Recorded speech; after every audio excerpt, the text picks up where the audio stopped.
అబ్బా, అమెరికాలో జాబ్ వస్తే బాగుండే, మా ఓడ ఆస్ట్రేలియాలో సెటిల్ అయితే మంచిగుండు అని కొందరు.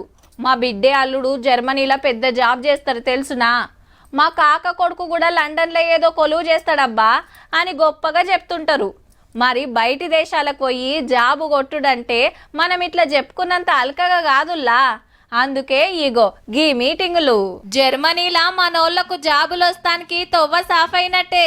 నీడర్ సాక్సెస్ రాష్ట్రం తోటి అగ్రిమెంట్ చేసుకున్నాడు మన లేబర్ మంత్రి వివేక్ వెంకటస్వామి సారు. శాల్వా కప్పుకున్నది ఆ రాష్ట్రం మంత్రి గారు. పెద్ద పెద్ద కంపెనీల కొలువులు వస్తానికి ఏం ట్రైనింగ్ కావాలనో గది ఇస్తారట. టెక్నాలజీ మారినట్టే మనం కూడా మారాలే కదా మరి. ఇంకా వెనకటి చదువులు వెనకటి ట్రైనింగ్ అంటే నడుస్తుందా? అట్లనే జర్మన్ భాషను కూడా మనోళ్లకు నేర్పే ఆలోచన చేస్తున్నారు. ఆవు మరి దునియాల మస్తు డెవలప్ అయిన దేశాలల్లా జర్మనీ కూడా ఒకటి.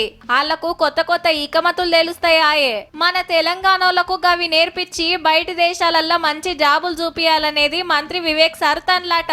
గదే పని మీద ఆఫీసర్లను తీసుకొని పోయి అక్కడి పెద్దలతోని చర్చలు చేసి అగ్రిమెంట్లు చేసుకుంటున్నట్టు. ఆల్రెడీ మన కాడ ఐటీఐలను ఏటీసీలుగా మార్చి టెక్నాలజీ తోటి పనులు ఎట్లా చేయాలనో ట్రైనింగ్ ఇస్తూనే ఉన్నారు. ఇక ఇప్పుడు జర్మనోళ్ళు కూడా టెక్నిక్లు చెప్తే ఇంకింత ఫాయిదా అవుతుంది అన్నట్టు.